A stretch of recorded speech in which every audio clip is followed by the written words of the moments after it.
Today, before we step into the world full of steel, fire, and the courage of medieval knights, take a few seconds to prepare yourself for a truly exciting journey.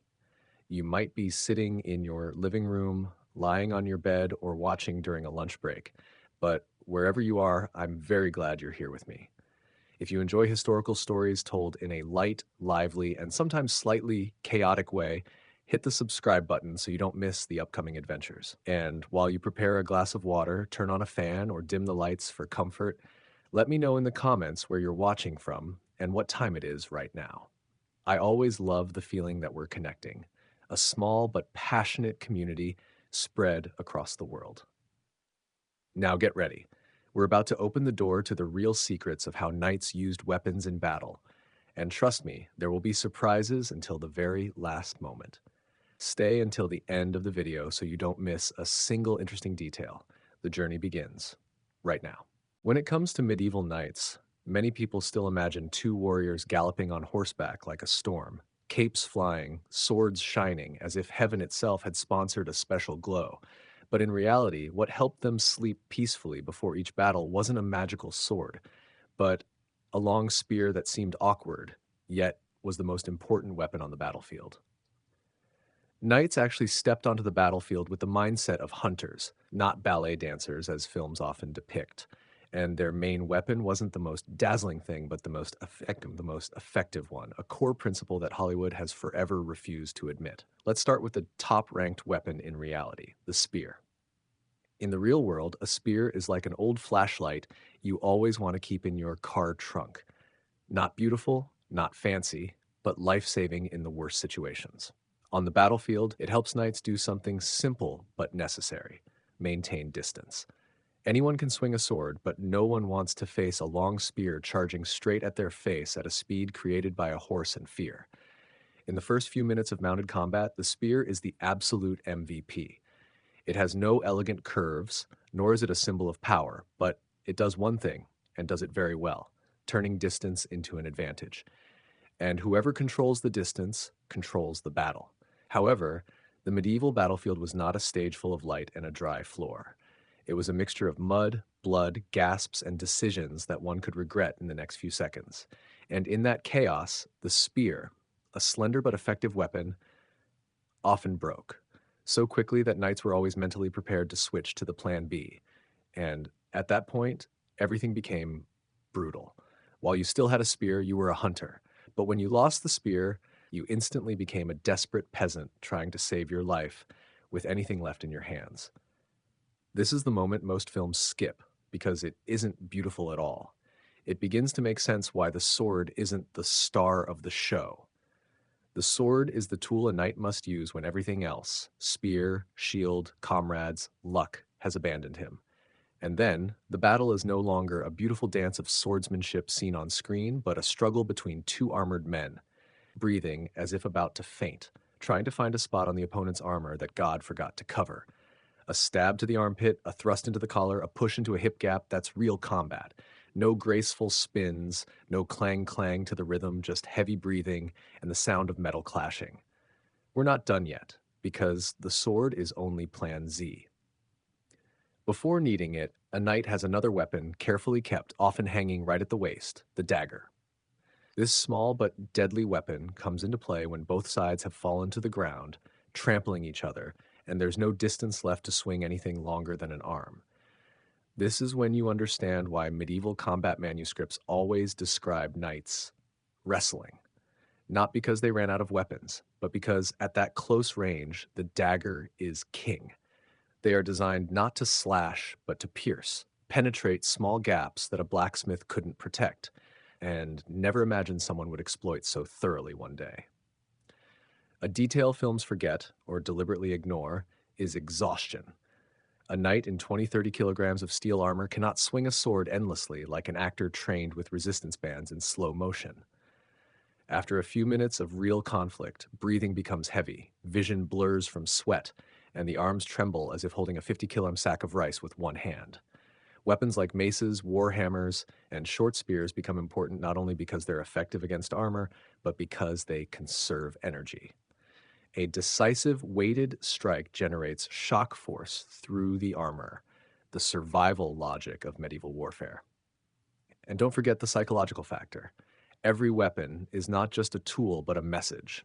Seeing someone charging with a sword, you think of an honorable duel. Seeing someone wielding a mace, your mind immediately shouts, "No, no, this guy isn't here to talk anymore." And a knight charging with a warhammer, they're not seeking glory, they're seeking an ending. The strange thing is, the deeper you dig into medieval weapons, the more you realize that their entire war system wasn't built around romance. It was built around practicality. Weapons were made not to look good in comics, but to solve a single problem: how to stop a person in steel armor from moving. And every weapon, spear, mace, warhammer, dagger, is the answer to a different situation of real combat. If the sword is the symbol of the knightly class, then the spear is the naked truth of war. If the mace is suppressed rage, then the warhammer is cold precision. And if the dagger is the last weapon, it also reminds us that every medieval battle ends at closer range than any film dares to depict. That is real combat. Not beautiful, not elegant, but brutally authentic. And that is also why we need to view medieval weapons with new eyes, not through what Hollywood tells us, but through what the survivors left behind. As we dissect the world of medieval weapons, what surprises many people the most is not the brutality, but the terrifyingly logical nature of every design. Knights of that era were not romantic nobles riding horses under the sun as films depict. They were survival experts living in a world where every battle was a real-life test with no retries. And to survive those periodic tests, they had to choose weapons like we choose tools in the kitchen. Whatever works, use it.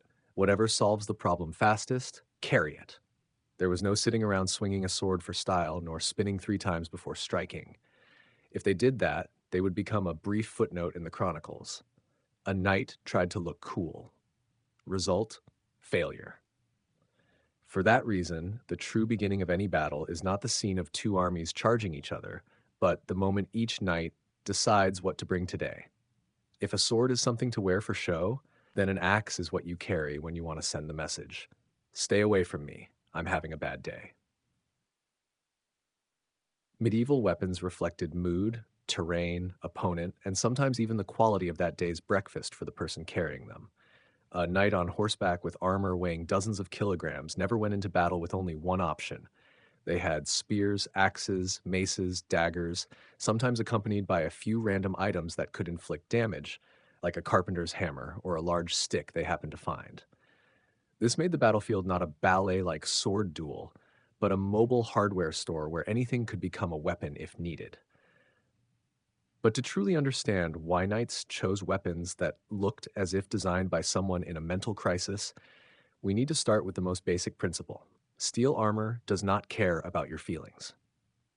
When your opponent wears armor so thick that a nice-looking slash only irritates them, you must find more persuasive ways to solve the problem. And this is where weapons like the warhammer, battle axe, polearm, and then the poleaxe, the backstage star of the weapon world, come onto the stage. A strike from a warhammer doesn't care if you are a noble, a traitor, or just an unlucky bystander in the wrong place. It is simply physics doing its job, transferring the momentum of a block of steel into a curved surface the blacksmith spent hours creating. When you see a helmet crushed like a soda can hit by a rock, you immediately understand why this weapon makes many sigh when they see it on the battlefield. But war back then wasn't divided by aesthetics, it was divided by capability. What can penetrate armor? What can knock down an opponent? What is easy to use when you're too tired to lift your arm? And the battlefield has no place for pretty but useless weapons. While the warhammer symbolizes a radical solution, the battle axe represents a quick solution. Knights loved axes because they delivered clear, almost immediate results. No swing of an axe is half-hearted. They all carry the energy of, if you do it properly. If a sword is like a friend who always tries to be nice, then an axe is the relative who always says, stop talking, chop it, and be done. A good chop can break a shield, crack a helmet, or snap an enemy's spear shaft. Simply put, the axe is a perfect tool to turn an opponent's intricate defense into a joke. But things get more interesting when we enter the world of hybrid weapons, most notably the poleaxe, a weapon that made medieval designers look at it and silently say, all right, add a little more. The poleaxe is not just an axe. It's not just a hammer or a spear or a hook. It is all of those combined, mounted on a long shaft reinforced with steel to survive situations the user would certainly not want to face twice. One side to chop, one side to smash, the top for thrusting, the hook to pull. It embodies the question, why choose when you can carry everything? Everything on the poleaxe has a purpose. The axe blade to deal with people, the hammerhead to deal with armor, the spike on top to pierce tiny armor gaps designed to prevent that, and the hook to tell a mounted opponent, get down here and talk. No other weapon in the knightly world offers so many problem-solving options in such a short time as the poleaxe. It is the essence of versatility thinking long before humans invented the multi-head screwdriver. But before everyone gets mesmerized by those complex designs, the medieval battlefield still obeyed a simple truth. Whoever controls distance survives. This is why the polearm dominated European history longer than all swords, axes, or maces combined. Simple, cheap, easy to use, and extremely effective, the polearm was the engine that kept large armies operating in order. A soldier with a sword needs skill. A soldier with a polearm only needs the will not to run. And in an era where numbers mattered more than finesse, the polearm became the silent king behind every victory. However, one thing few people understand is that the battlefield was not the domination of a single weapon, but a process of continuous transition. A knight begins the battle with a spear. When the spear breaks, they switch to an axe or hammer. When pressed in close, they draw the sword. When both sides collide in chaos, they pull out a dagger. This is a sequence of weapon changes no film portrays correctly. There is no glamorous moment. Only practical decisions made in seconds, decisions that could determine life or death. And that is the real beauty of medieval weapons. Not elegance, but ruthless logic. Everything was made to do one thing, and do it very well. Ensure the person wielding it returns home. When you think that the wrestling and tossing between two armored knights is the craziest part of the medieval battlefield, brace yourself. That is only the beginner level.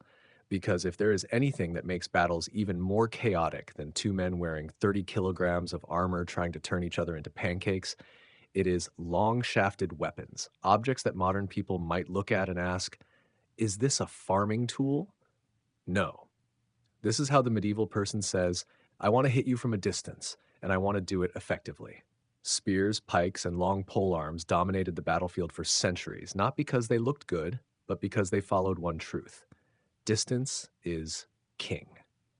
An armored knight, no matter how strong, still feels uncomfortable charging into a row of spear points waiting with the attitude, you came at the perfect time. We're bored here.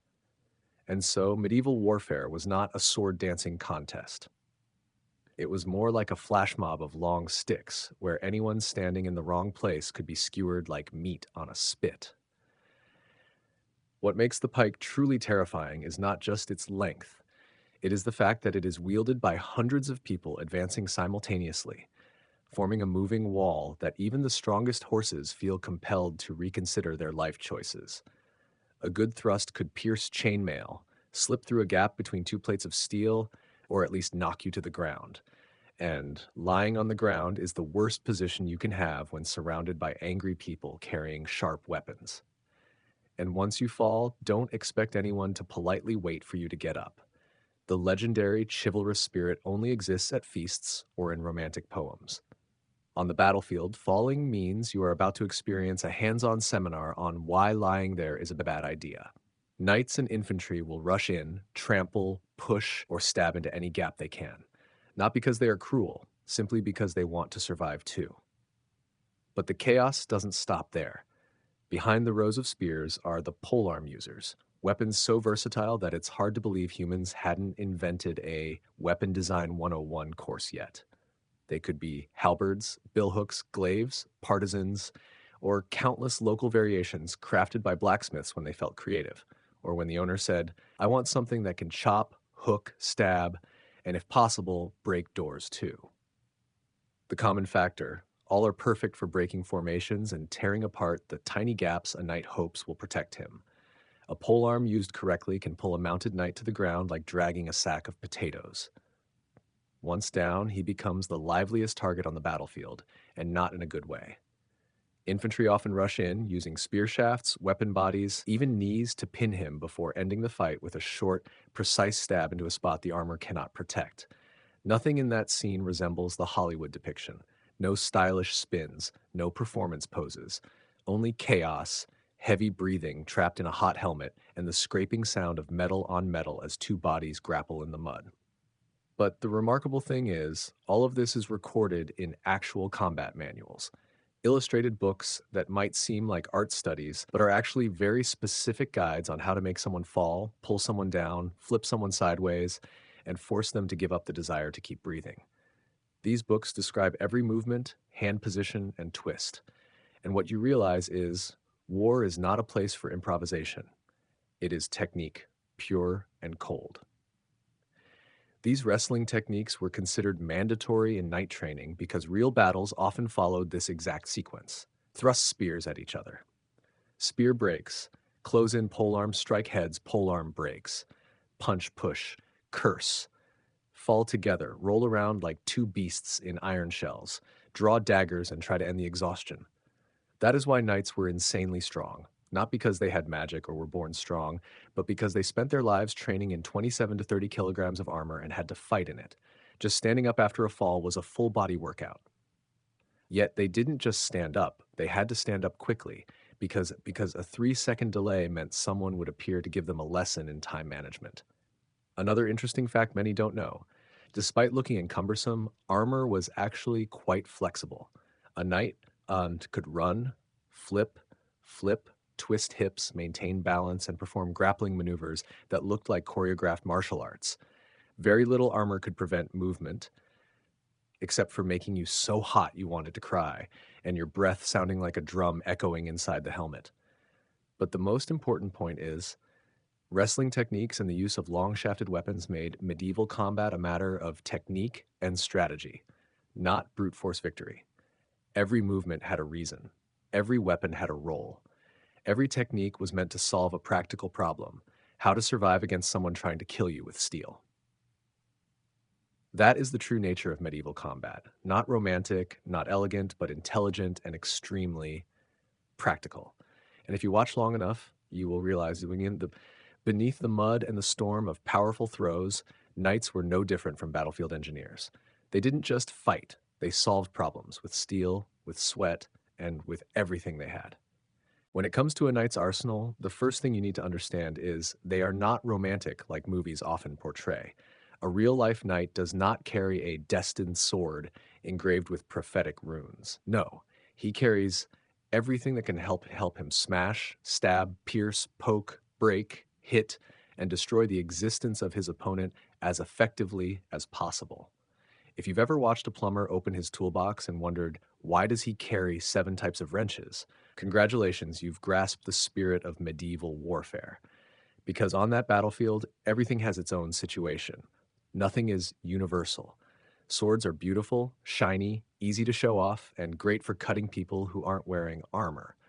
But try chopping into a man wearing full steel armor, and you'll immediately understand the feeling of trying to cut a pressure cooker with a butter knife.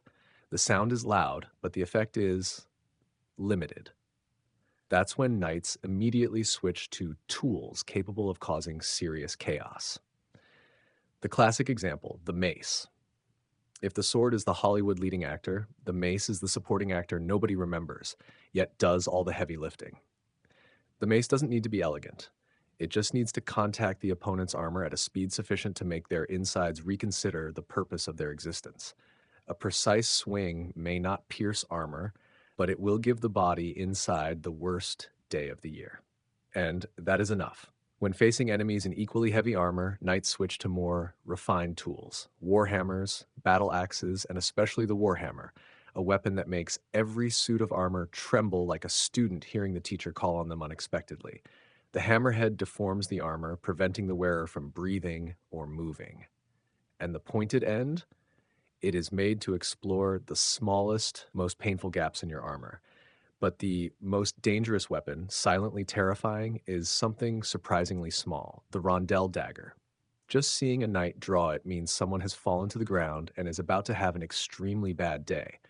The dagger is not for cutting, it is for finding weak points.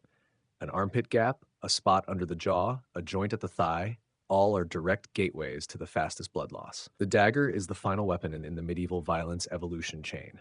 Small, compact, but extremely effective when the opponent is helpless like a turtle flipped on its back. And do you know what's funny? Despite carrying an entire arsenal, many knights still drop them. When you're running through mud, sweat dripping into your eyes, your breath turning the helmet into a steel sauna, and a massive guy is trying to smash your head with a mace, dropping a sword or stumbling is extremely normal. If you've ever wondered why many skirmishes quickly turn into chaotic grappling, this is why. The truth is, knights wrestled more than you think, not because they enjoyed hugging each other on the battlefield, but because weapons tend to get stuck, slip, or become completely useless at very close range. A few swings at the wrong angle, and both opponents immediately switch to bite, push, lock pin mode, hoping gravity or fatigue will soon choose the winner. Sometimes they still used spears, one of the most timeless weapons. Spears are cheap, long, and perfect for thrusting at anyone who comes too close.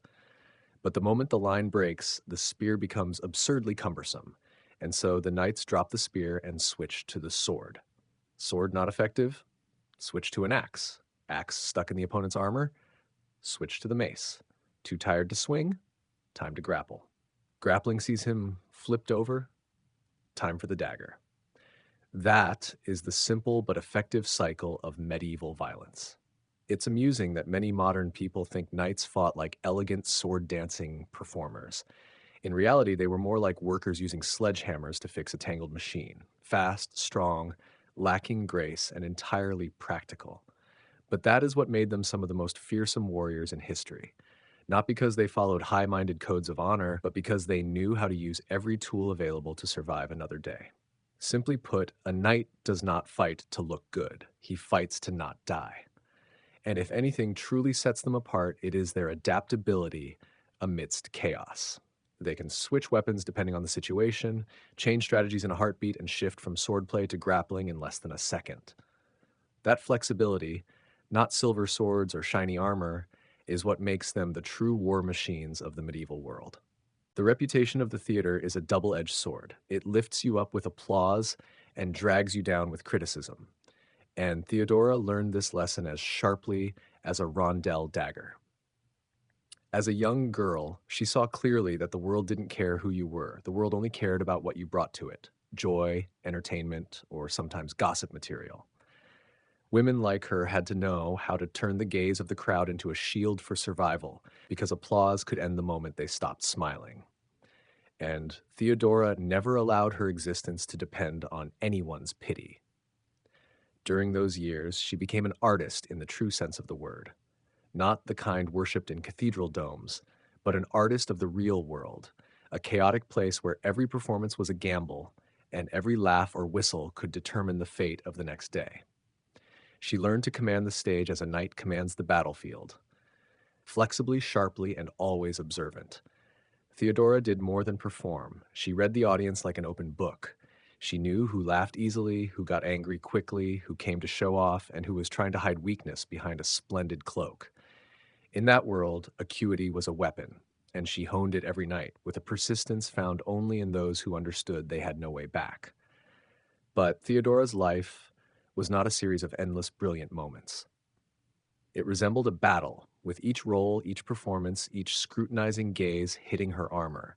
And one day, she understood that the theater, despite its excitement, was only a temporary stage, not because she lacked talent, but because she saw a future beyond the stage lights. She left Constantinople just past 16, a bold decision so many thought her insane. But those people didn't understand Theodora. For her, staying meant accepting the fate society had set: a loop of struggle performances and long nights of wasting life. She wanted more. She wanted a life not dictated by chance, but by her own hand. Her journey took her to North Africa, specifically Cyrene, a city where rumors could travel faster than the sea wind. Here, Theodora was no longer the loud stage star. She became an observer, a learner, and sometimes a servant. She witnessed the extravagance of the powerful and the smoldering despair of those they abandoned. And the more she observed, the more she understood that this world operated not by morality, but by interest. To survive, she had to learn to negotiate with reality, not flee from it. However, life away from home was never easy. Theodora was betrayed, exploited, and sometimes faced situations that made her question whether leaving was naive. But those dark phases became her most valuable lessons. They taught her how to choose allies, avoid enemies, and most importantly, stand up without anyone lifting her. After a long period of wandering, Theodora decided to return to Constantinople, but she returned as a completely different person, more mature, sharper, and possessing a confidence that could not be bought with gold. She knew clearly what she had seen, what she didn't want to become, and most importantly, what she could achieve if she followed the right path. And opportunity came not from the stage, but from the backstage of power. When she became a silk spinner, many thought it a decline. To them, it was work for uneducated, unambitious, and limited future women. But they didn't know that Theodora never cared about outward reputation. What she valued was independence. This job gave her freedom. No one controlled her time, no one decided her worth. And in that quiet, she began rebuilding her life from scratch. The fateful meeting between her and Justinian, one of the sharpest and most ambitious minds of the empire, was not random luck. It was the intersection of two people who understood how the world operated. Justinian saw in her a rare intelligence. Theodora saw in him a path to power not through flattery, but through capability. Their love, though scorned by the elite, was a perfect combination of strategy and sincerity. Justinian did not only love her beauty, he loved her intellect, resilience, and ability to see what others overlooked. And Theodora, after a lifetime of fighting in the shadows, finally found someone who dared to see her as an equal, not a decorative object. When Justinian ascended the throne, Theodora did not become empress because of beauty. She became empress because of wisdom.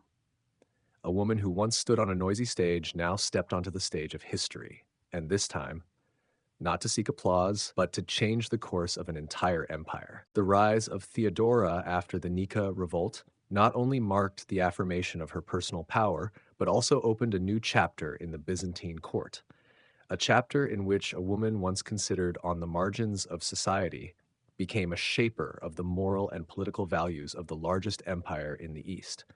What astonished the courtiers was not merely that she survived the storm, but the way she walked out of the ashes with authority even stronger than before, as if the flames of rebellion had not burned the palace, but the barriers before her. Immediately after the empire stabilized, Justinian plunged into the greatest ambition of his life, to reunite the shattered fragments of the old Roman Empire. Military campaigns to expand territory, the construction of the Hagia Sophia, monumental legal projects, all swept him into the whirlwind of power and responsibility. And in the shadow of these magnificent works, many social issues were neglected. It was here that Theodora appeared as the other arm of the throne, not to supplement Justinian, but to balance him. She looked deeply into the dark streets that the nobility never set foot in.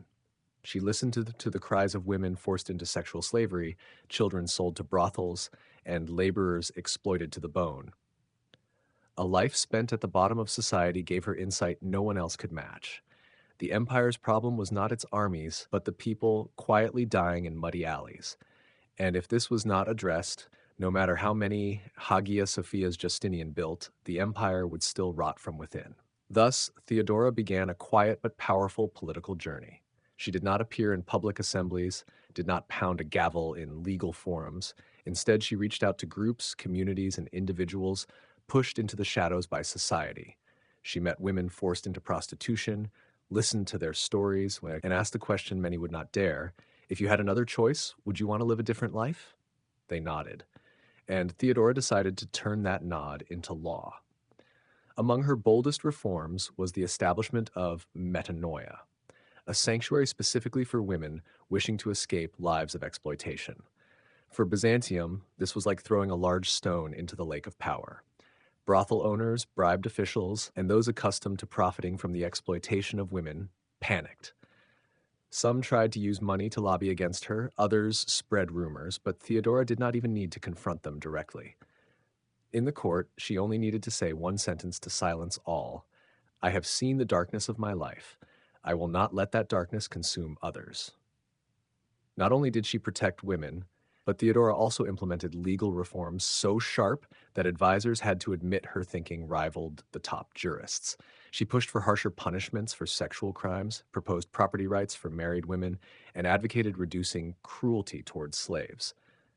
Many conservative officials opposed her fiercely, claiming she was upending traditional social order. She merely smiled, a thin smile that left them uneasy. Order? Order that makes a child grow up in tears simply because she is a girl? And so, law by law, life by life, she brought protection. For the poor, she was a light in the darkness. For the elite, she was a reminder that power did not belong only to those born in silk and velvet. But no power comes without a price. Theodora's interventions made her a thorn in the eyes of many secret factions within the court. Accusations were thrown, ranging from claims of abuse of power to fabricated stories of her interfering in trials for personal motives.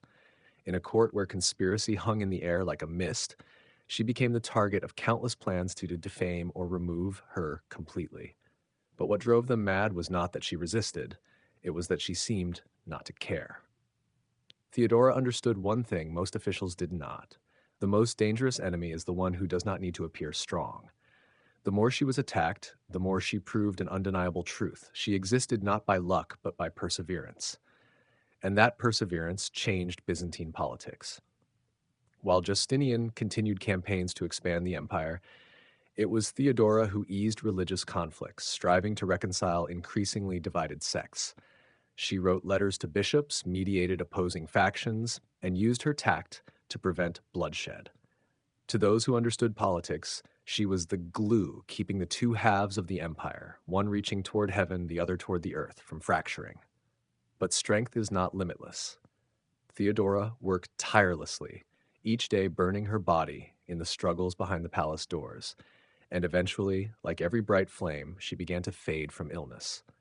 Though no one knew exactly what disease she had, those closest understood. Her resilience had kept her standing longer than anyone could have imagined. Even in her final days, Theodora continued working, resolving disputes, sending diplomatic letters, arranging last reforms. She lived as a warrior, and to her final breath, she refused to lay down her armor. When Theodora passed away, Justinian became a shadow of himself. Advisors said he was no longer the mighty emperor who once shook the Mediterranean, but merely an aging man staring at a throne emptier than ever. The empire had lost an empress, but Justinian had lost half his heart. As Theodora's reforms began to permeate every corner of Byzantine society, the empire seemed to enter a new era, a time when the law was no longer merely the hammer of the strong, but the shield of those who had been abandoned. Yet the greatest paradox was this: the more people she protected, the more she faced those who sought to destroy everything she had built. For power never truly disappears. It merely passes from the hands of the weak to the hands of the stronger, and in this case, it passed into the hands of a woman the elite had never been ready to accept. What irritated the nobility was not that she enacted new laws, but the reasons behind them. Theodora did not issue these decrees to please the court or to build a reputation. She did it because she knew what happened when the law did not stand for those without a voice. She did it because she understood the feeling of being pushed to the edge, that's where dignity is worth less than the coins tossed onto the theater floor. And in the eyes of those accustomed to holding power, the way she used her position as empress as a tool to change the empire was an affront. Some senators even proposed forming a special committee to monitor the influence of women in the court. Their intent was clear. They wanted to bind her hands. But every attempt at opposition only sharpened Theodora. She did not argue in meetings, did not pound tables, did not shout.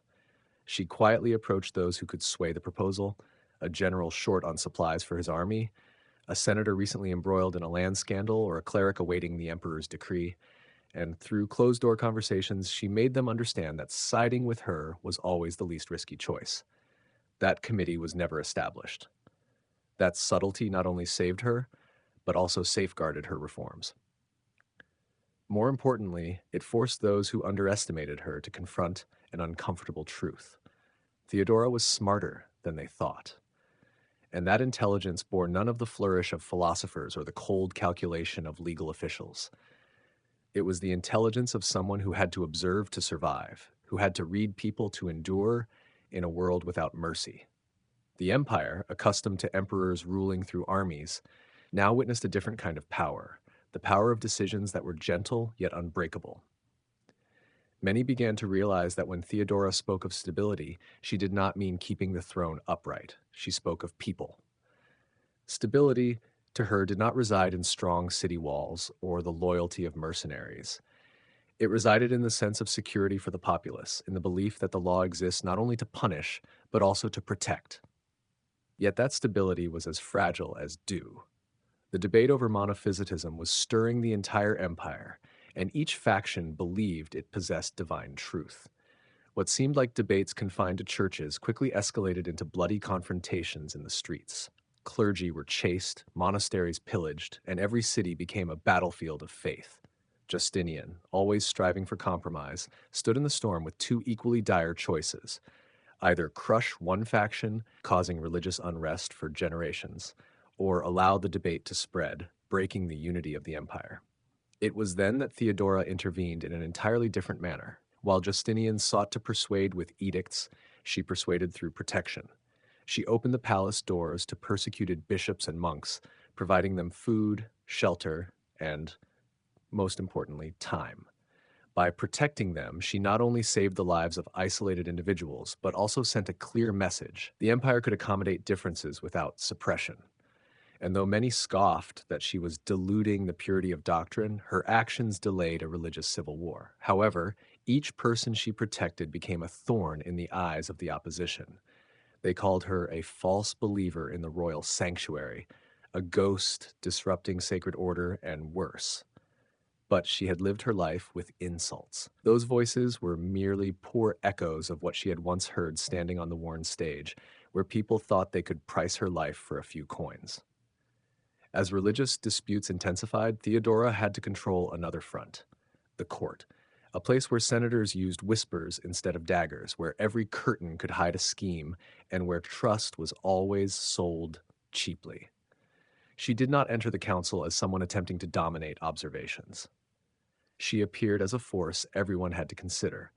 Occasionally, she only needed to silently look at an official, and that glance was enough to make him change his vote. They feared her not because she shouted, but because she did not need to. During this period, Justinian began to rely on her more than ever. There was no longer any doubt. He realized that Theodora was not just an empress. She was the only counterbalance capable of preventing his ambition from turning the empire into a beautiful yet hollow monument. He needed her to maintain balance. And she, in her own way, also needed him as the only person who understood the solitude of power. But as illness began to ravage her body, that balance gradually faltered. Secret meetings that once lasted hours were reduced to brief conversations as she had to lean on pillows to maintain her breath. Yet her mind remained as sharp as ever. She wrote letters, issued directives, and arranged personnel as if she knew time was not on her side. Every decision carried the weight of a message that even if she vanished, those she protected must continue to be shielded. That dedication made her death a shockwave within the court. No one was prepared to lose her, not Justinian, not the women she had saved, and not even the enemies who had dreamed of the day she would disappear. For at that moment, everyone realized the truth they had tried to avoid. Theodora was not merely an empress. She was the invisible pillar keeping the empire from collapsing under its own ambition and hatred. And when she passed away, the Byzantine Empire did not just lose a woman. They lost a force, a person who understood that power did not reside in a sword, but in the hand willing to reach out to protect those overlooked by all. Neither of them anticipated, yet both prepared for an unprecedentedly tense period, a series of battles not only to seize territory but to assert themselves before the only person they regarded as their equal. And it was during that time that legend began to shine. Richard, carrying the pride of a warrior celebrated through generations, marched along the Levantine coast as if he owned its sands. Each day his army moved, the Crusader flag fluttering against the blazing sky, while battle songs echoed behind them like a challenge to Saladin: "I have arrived." Come and face me. Saladin tracked every step. He did not rush. He did not get provoked. He was not baited by the bold strikes Richard launched to test him. He kept his distance, observed, silently mapping the enemy's mind. For Saladin, war was not merely bloodshed. It was the art of calculation, a puzzle of rhythm, weather, and human will. He knew his strength lay not in moments of outburst, but in the ability to prolong the campaign until his opponent wore down. And Richard, with his fast and fierce style, was precisely the type prone to exhaustion in drawn-out campaigns. Yet the confrontation did not follow any set rules, for they were not merely commanders. They were two opposing wills, two souls forged in fire, two men carrying the belief that God, under different names, had chosen them for this moment. The days leading up to the Battle of Arsuf were stretched taut like a tightly strung bow. Richard led his troops along the coast, infantry at the center, Templar and Hospitaller cavalry guarding the flanks, and behind them, thousands of pilgrims hoping to set foot in Jerusalem. Saladin did not attack directly. He let his light cavalry harass the Crusaders like hot desert winds, appearing and disappearing, constantly striking to wear down their resolve. Arrows swept the sky like black rain, exhausting the European soldiers and leaving them parched. Yet, Richard's iron formation did not break. He moved among the ranks, keeping the rhythm by his very presence. No shouting, no spurring the horse, simply appearing was enough. The soldiers, drenched in sweat and dust, still gripped their shields tightly at the sight of the lion-hearted king. They trusted him in a way humans rarely trust anyone, as if trusting their own lives. And when Saladin was finally forced to launch a full-scale attack at Arsuf, both generals entered the most intense phase of the conflict. The sound of hooves, clashing steel, and the shouts of thousands of warriors merged into a single sound, the sound of history writing itself. Richard held the formation for hours, resisting waves of cavalry that struck like a waterfall of fire. But when the Hospitaller flank, driven to desperation, acted independently to counterattack, he knew the moment had arrived. He drew his sword, shouted a command that silenced the battlefield, and led a ferocious counterattack so daring that Saladin had to admit he had never witnessed anyone command European cavalry with such cold boldness. The battle ended with Richard's victory at Arsuf, but it was not a victory to celebrate. It was a victory necessary to survive. And Saladin understood that better than anyone. He did not see the defeat as humiliation. He saw it as confirmation that the opponent before him was worthy, a man capable of making the battlefield tremble with a single command. After Arsuf, both began to change their perspective. Diplomatic letters between them, though not written directly by either, became polite and respectful. Each began to understand the other in a strange way, like two opposing pieces of the same truth. Saladin respected Richard's courage, steadfastness, and leadership. Richard admired Saladin's fairness, intelligence, and noble character. And the strangest thing was this: they began to confront each other with humanity. It was no longer just about winning. They fought to prove their own worth to a rival they respected. When Richard marched toward Jerusalem, Saladin did not organize deceitful ambushes. When Saladin sent medical aid and fruit to Richard during illness, the English king accepted it not as gifts, but as a greeting between two warriors who understood the fragility of life. In a world where hatred was the common language, even a fleeting friendship between them defied logic. Yet no friendship could triumph over politics. Jerusalem, the holy city, remained the massive shadow over both. Richard knew he could not hold it long term. Saladin knew that if he fought as before, he would lose thousands of lives, so they drew closer in negotiation. Some agreements nearly succeeded, some were broken, but at the heart of every negotiation, two things always remained: respect and admiration. When the treaty was finally signed, both understood that their war did not end with victory, but with mutual acknowledgement. Richard left the Holy Land without achieving his greatest dream, but he departed with a reputation brighter than any crown. Saladin retained Jerusalem not by sword, but by intellect and compassion. Thus, centuries later, they are still remembered, not as two enemies, but as two symbols. Two men born into worlds as different as night and day, yet meeting at the singular commonality of greatness. They lived in ways that forced history to remember their names. As the light of dawn fell on the port city of Jaffa, The air hung heavy with the scent of sea salt and sand stirred up from months of campaigning. Both generals, Richard and Saladin, were fully aware that this would be a decisive moment, not only for military victory, but for the dignity, honor, and fate of thousands of lives under their command. Richard looked down at the beach, seeing the tightly packed ships filled with soldiers and supplies, realizing that any advance inland would entail catastrophic risks. He took a deep breath, feeling the heartbeat of his soldiers responding to every command, every gesture.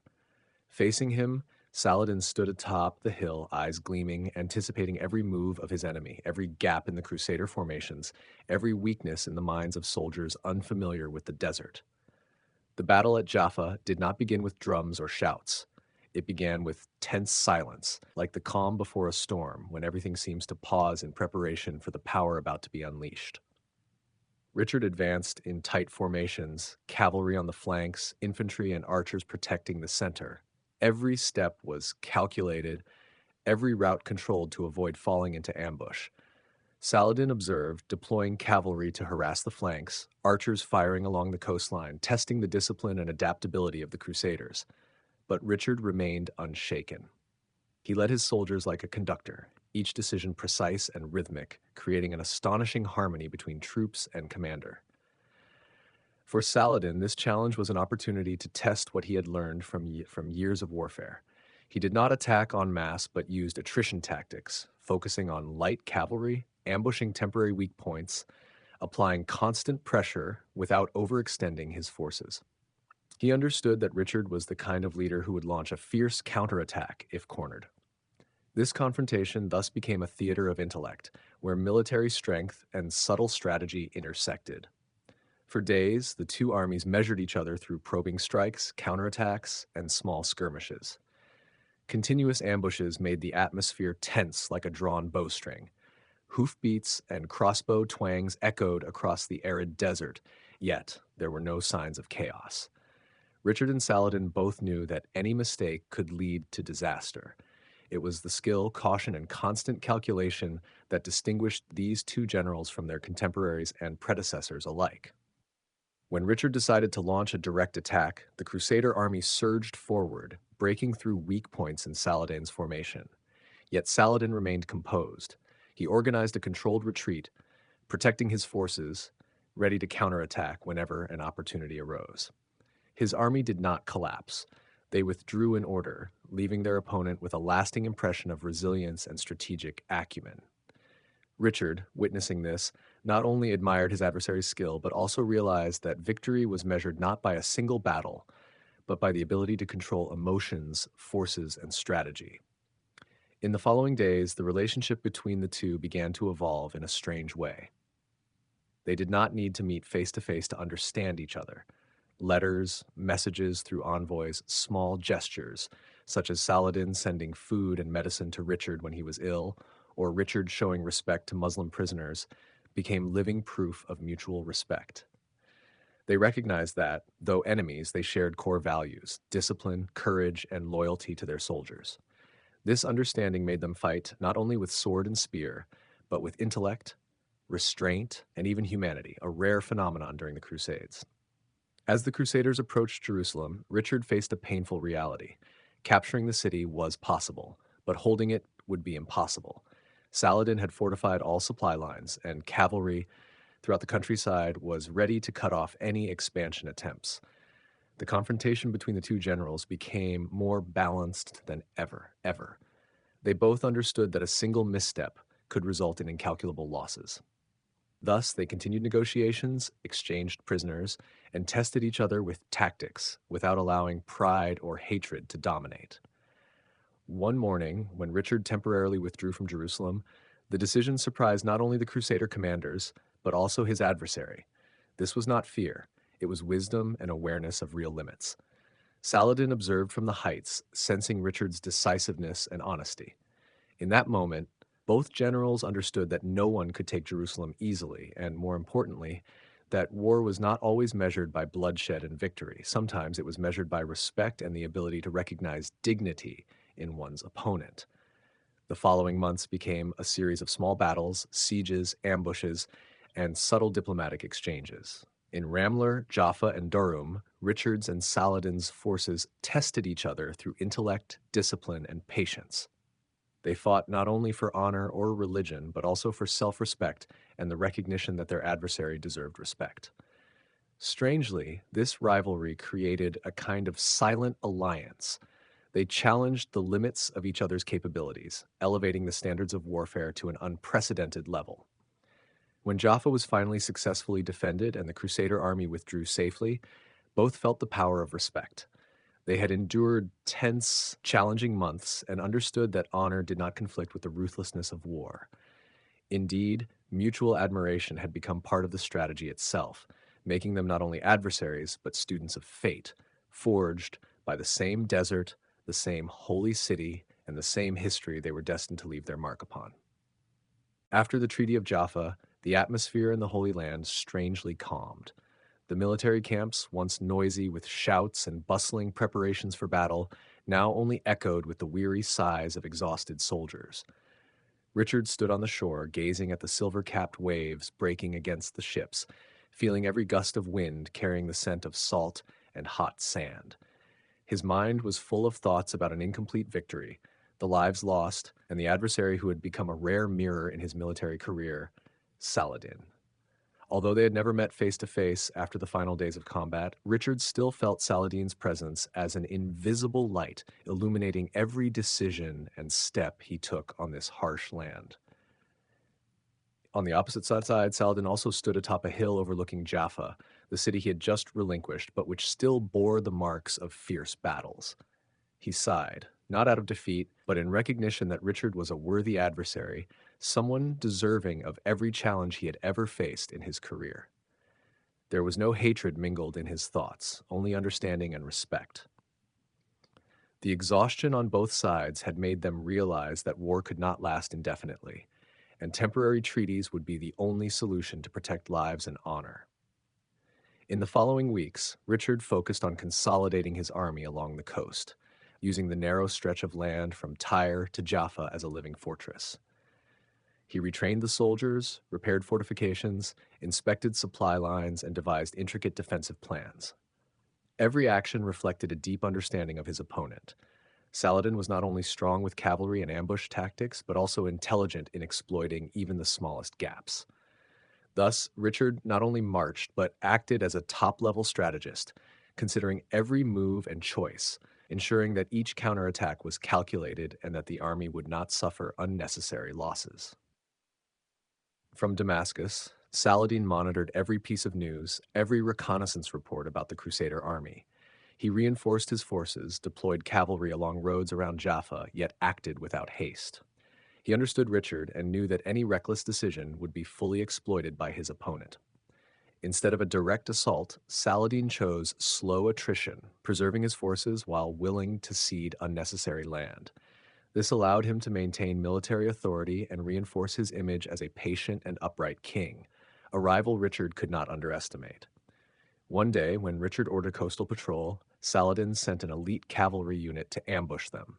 Yet, instead of being defeated, Richard's small force maintained discipline and counterattacked precisely. They not only repelled the Muslim cavalry, but also rescued trapped civilians and soldiers, demonstrating that their strength lay not only in weapons, but in situational control and courage. Saladin observed this through reports and was deeply impressed.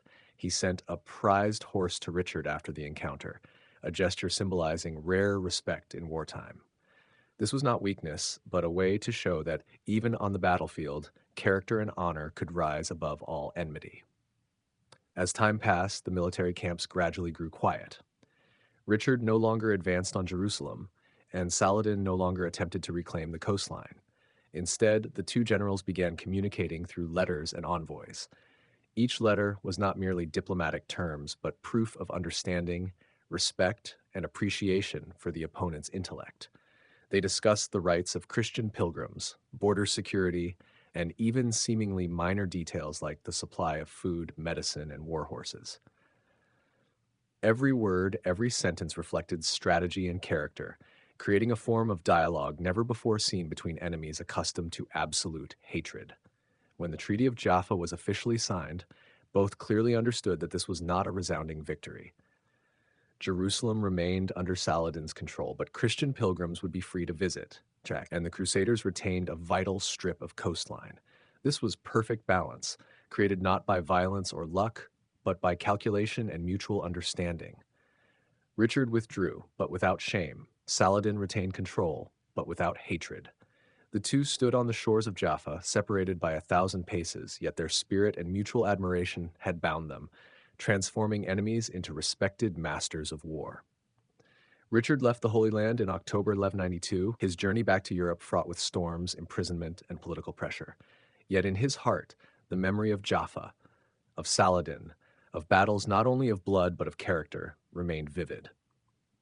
Saladin, months later, breathed his last in humility and charity, leaving the image of a king who had conquered not only kingdoms but also hearts through wisdom and integrity. What connected Richard and Saladin was not land or victory, but the way they fought, the way they understood their opponent, and the way they upheld honor in a brutal era. History remembers them not only as enemies, but as reflections of each other. Richard, the passionate and courageous knight; Saladin, the patient and just king. Their conflict shaped the Holy Land, but their qualities shaped the imagination of future generations, leaving a story that endures as a legend of honor, courage, and respect between adversaries. As the banquet gradually reached its climax, the atmosphere in the Great Hall seemed pushed to the limits of tension and astonishment. The flickering torches reflected off the marble walls, casting warm golden light on every guest, making every detail, from jewelry to the folds of robes, a part of a grand theatrical scene. Slaves carried the final dishes past each table, but now the focus was no longer on flavor or color, but on the visual, tactile, and even auditory effects they created. A large fish, seasoned and placed on a golden platter, suddenly emerged from the kitchen in a haze of pale pink smoke, causing the guests to recoil in surprise, a perfect blend of awe and fear. Musical ensembles moved skillfully around the hall, strange instruments producing sounds never before heard like whispers from a mythic world. Dances were choreographed to guide the guests' eyes, from the shimmering lights on the floor to kinetic sculptures erected in the corners, creating the impression that no one truly stood still in this space. Even breathing became part of the banquet, as fragrant steam from the steaming pots rose into the air, mingling with pungent spices, emphasizing Nero's total control over every sense of his guests. Meanwhile, Nero carefully observed every expression and action of his guests, like a director scrutinizing his living play. A strange gesture, a slow smile, or a fleeting glance could all attract his attention and judgment. This tension was not merely to demonstrate power, but also a lesson that everything in his world served the vision of perfect art, where respect, fear, and awe combined into a unique language, Nero's exclusive language. The subsequent dishes were presented with increasing scale and opulence. Whole roasted peacocks, their feathers restored with fine strands of gold, were arranged as if they had just taken flight from the banquet, leaving diners both astonished and fearful. Desserts were not merely food, but meticulous performances. Pastries carved into mythological shapes, fruit creams emitting light smoke, creating hazy mist amid the radiant golden lights. Each dish emphasized Nero's dominion, not only over the physical world, but also over the emotions, imagination, and even survival instincts of the attendees. The banquet was not merely a meal, but a continuous series of trials. Guests had to interact with the dishes, participate in unexpected mini performances, and maintain an attitude of both fear and admiration. Those who appeared bored, reluctant, or disrespectful immediately became subjects of the emperor's scrutiny, sometimes subjected to public ridicule or relegated to distant positions, away from power and influence. It was an unspoken lesson on how power and art could merge to control the mind and emotions of people. While the guests were swept into the whirl of form, taste, and visual effects, Nero did not stop at arranging food and music. He added dramatic elements such as live animals released into the hall, trained to move gracefully, forcing those nearby to make way or even dodge, while lanterns cast eerie shadows on the floor and walls. Every detail was calculated to enhance surprise, stimulate the senses, and underscore the emperor's absolute authority. Then, at the moment when most guests felt overwhelmed, Nero appeared on the central stage, clad in a glittering gold outfit, holding a scepter, moving as if he were walking in his own private realm. Every gaze was fixed on him, every gesture observed and analyzed.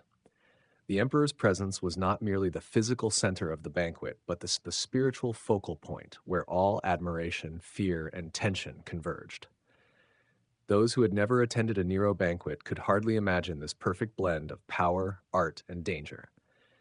The climax of the banquet was a performance combining cuisine, music, and theater. Each dish was presented like a miniature play, with slaves, musicians, and dancers moving in synchrony, creating harmony between sight, sound, and taste. Guests were no longer passive observers. They became part of a living artwork where every reaction and gesture was noted and judged by the emperor. Some were dazed, some fearful, some enchanted to the point of losing themselves. In these moments, Nero felt his absolute power, not based merely on force or politics, but on imagination and the ability to influence human emotion. When the banquet ended, guests left the hall in a state of emotional chaos, astonishment, fear, admiration, and sometimes exhaustion. They departed with stories that would be told throughout Rome about an emperor who ruled not only by might, but with opulence, creativity, and sometimes cruelty, disguised under artistic beauty. Nero had transformed a meal into a living ritual where art, power, and imagination converged, making every human sense both awed and intimidated. This was how Nero turned power into a comprehensive performance where every detail, from light, scent, sound to the guests' emotions, became part of a massive artwork, a compelling testament to ultimate luxury and authority, yet fraught with danger, where honor, life, and imagination were all subject to the emperor's judgment. The banquet not only filled the stomach, but intoxicated the imagination, and that was Nero's supreme art. Power concealed within beauty and awe, transforming an ordinary evening into a living legend. As the dense night enveloped Rome, Nero's hall became a world unto itself, where every sense of the guests was manipulated. Lanterns shaped like mythical creatures now shimmered more brightly, reflecting light onto the marble walls and turning the entire room surreal, like a dream both magnificent and terrifying. Guests no longer felt like ordinary attendees. They resembled swans led into a labyrinth of light, sound, and scent, where every action was monitored, every gesture could be interpreted. Every step, every smile, every forced laugh became part of the massive performance orchestrated by Nero, where power and art dangerously intertwined. The dancers and carefully selected slaves moved lightly but entirely devoid of emotion. Their eyes were cold, yet their bodies flowed gracefully, like living statues on the marble floor. They carried light, music, and mythical gestures to every corner of the room, creating a rhythm both enchanting and frightening. In the distance, musicians playing harps and flutes transformed rising and falling melodies into an unending stream of sonic energy, leaving diners both intoxicated and tense. This was no longer a banquet, but a mental trial, where feigned joy and constant fear interwove into a state both mesmerizing and overwhelming. Nero appeared in the hall like a god of the stage. His sparkling robe reflected pink gold light, his face elaborately made up like a mythological figure, and his steps commanded the focus of every gaze. He sang long, polished passages, sometimes falling out of rhythm to the point where musicians struggled to keep up, yet no one dared to stop applauding. The guests' survival now depended on their ability to display delight, fear at the right moments, and feigned enthusiasm. A raised eyebrow or a small cough could be noted by Nero, judged, and dealt with through subtle games of power. While many performances were pure artistry, dark surprises lurked constantly. A tiger was led among the sofas, fangs bared and growling, shaking the entire room. Condemned prisoners were forced to recite poetry before being taken away, their trembling eyes adding to the horror. Gladiators demonstrated combat skills on mannequins in shadowy corners, emphasizing the message that life and death lay in the emperor's hands. Each scene reinforced Nero's absolute authority, leaving guests unable to look away while nurturing deep-seated anxiety. Food, wine, and desserts became inseparable from the banquet, but they were not merely sustenance. Wine flowed continuously, poured by slaves like ghostly shadows, and any emptied cup was a signal of potential punishment. Guests drank excessively, mouths forming forced smiles, hands clapping to the rhythm, bodies tense while their minds dulled. Elaborate dishes, gold encrusted oysters, whole roasted peacocks, pastries carved into mythological shapes, were not only for tasting but tested patience, obedience, and adaptability to sensory chaos. As the night wore on, the banquet became an emotional marathon. Guests gradually exhausted, yet Nero always knew how to push them to new limits. Heavy rose petals fell from the ceiling. Musicians shifted melodies from melodic to chaotic. Magicians performed acts that startled diners. Those who dared to be inattentive or hesitant were immediately noticed, sometimes required to participate in sudden stage games, dancing, singing, or even debating at their tables, while all eyes assessed every detail, every reaction. For Nero, fear, astonishment, and submission were not mere entertainment. They were political tools. These banquets were used to subdue Rome's most powerful figures: senators, provincial governors, and generals. A well timed compliment, a gesture of loyalty, or a gaze of admiration could elevate a career. Conversely, hesitation, indifference, or doubt could cost one's status. The hall became a sophisticated playground where Nero entertained, tested loyalty, and reinforced his absolute power. The more fatigued the guests, the more surreal the banquet became. Jugglers tossed flaming torches, poets recited verses about death and betrayal, musicians played frantically, and chained beasts moved among the hall, all creating a grand spectacle where reality and illusion merged. Rose petals fell from above, mingling with the cacophony of sounds and roars, reminding that the guests' lives depended on obedience, and Nero's pleasure was witnessing their collapse under mental pressure. At dawn, the guests left the hall exhausted, trembling, and silent. They had survived, but no longer as honored participants, rather as witnesses to the power, imagination, and cruelty of an emperor. Every banquet, every falling petal, every intricate dish was part of a strategy to manipulate the mind, control emotions, and break the confidence of the elite. This was not merely a lavish meal, it was a ritual of power, where art, fear, and submission merged into a living dance under Nero's tyrannical hand. And in that chaotic moment, when every sense of the guests was manipulated, Nero felt absolute satisfaction. He had transformed opulence into a weapon, art into a means of control, and the banquet into a living stage, where power and imagination were the sole law. This was the pinnacle of dominion, not merely over land, wealth, or politics, but over the minds, emotions, and imagination of those around him. As Nero's banquets deepened into the night, the space was no longer a place for merriment or artistic display. Instead, it became a battlefield of the mind, where fear, suspicion, and absolute power fused into a living entity. Senators and nobles sat on long benches, cups of wine in hand, but eyes constantly scanning every second a test of survival. They knew that a single moment of inattention or a misplaced gesture could make them the next victim of the emperor's boundless paranoia. Every cup of wine, every intricate dish, and every word of praise seemed designed to test courage and obedience, turning the diners into performers with no right to refuse. The slaves and dancers, always cold and precise in every movement, were not only entertainment but also Nero's eyes, ears, and instruments of surveillance.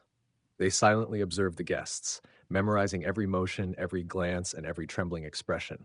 While the guests enjoyed magnificent performances or mythological dances, unease seeped into every corner. A sidelong glance, a forced laugh, a moment of hesitation could all be noted and judged. This constant tension exhausted everyone, transforming courage into submission and pleasure into a form of spiritual servitude. Beneath the opulence lay real dangers. A leopard or jaguar was led through the room, chained yet still rippling with muscle and bearing fangs, creating direct fear for those seated nearby. Some prisoners, previously chosen by Nero to participate in tragic performances, were forced to recite poetry or confess before the guests, sometimes disappearing without a trace after the banquet. These moments emphasized that life and death rested in the emperor's hands, and that no one, no matter how powerful, was truly safe in his gilded palace. Nero's paranoia permeated the space. He could be murmuring verses about beauty or divine power one moment, and moments later, rage could erupt. He might throw dishes, order immediate punishment, or compel a noble to participate in a public game, dancing, singing, or philosophical debate, without regard for their honor or status. Every reaction, from an evasive glance to an overly forced smile, was recorded. Guests realized their survival depended on Nero's satisfaction, and that sometimes a well timed word or action could save them from danger, while a moment's carelessness could lead to instant death. After the Great Fire that ravaged Rome, the contrast between suffering outside and luxury inside the palace became even more haunting. While the populace slept in makeshift tents, searching for missing relatives and witnessing the city's destruction, Nero held lavish banquets in newly restored halls, gilded with gold leaf, gemstones, and fabrics imported from the East. These banquets were no longer displays of art, they were messages of power. Rome might burn, but he remained standing, inviolable, and the center of all eyes. In his new golden house, the banquet halls became labyrinths of light, sound, and scent. Indoor pools reflected dazzling light, silver fountains spouted wine, and model warships were maneuvered by disguised slaves, creating the sensation that the entire outside world was diminished and under his control. Guests, though accustomed to previous intricate games, could not avoid feeling overwhelmed, enchanted by the spectacle, yet terrified by its unpredictability. Every detail of this opulence was arranged to control the guest's psyche. Nero did not merely want them enchanted, he wanted them pushed to the mental limit, where emotion and reason were lost, leaving only absolute submission. A moment of hesitation, a glance in the wrong place, or an insufficiently forced laugh could all become evidence of latent betrayal, making them targets of his power games. Every banquet became a performance of Nero's anxiety as he controlled space, time, and the emotions of those around him. In this atmosphere, the line between joy and horror, reality and illusion gradually blurred. Guests sat on long benches, trembling, carefully observing every movement of those around them and the emperor himself, trying to discern what was real and what was performance. Caution became a means of survival, and every pleasure was tinged with fear. Even praise or applause became strategic acts intended to preserve life and political standing. The night stretched to dawn, and every passing moment was a mental trial. The light of thousands of lamps, rose petals falling from the ceiling, frenzied music, and elaborately staged dramatic games all contributed to an irresistible sense. Nero's banquet was a place where power was tested, where life and death coexisted, and where every action carried the weight of survival. At sunrise, guests left the palace exhausted, carrying the horror they had endured and the clear realization that in Rome, even the most lavish banquets could be rituals of power and death.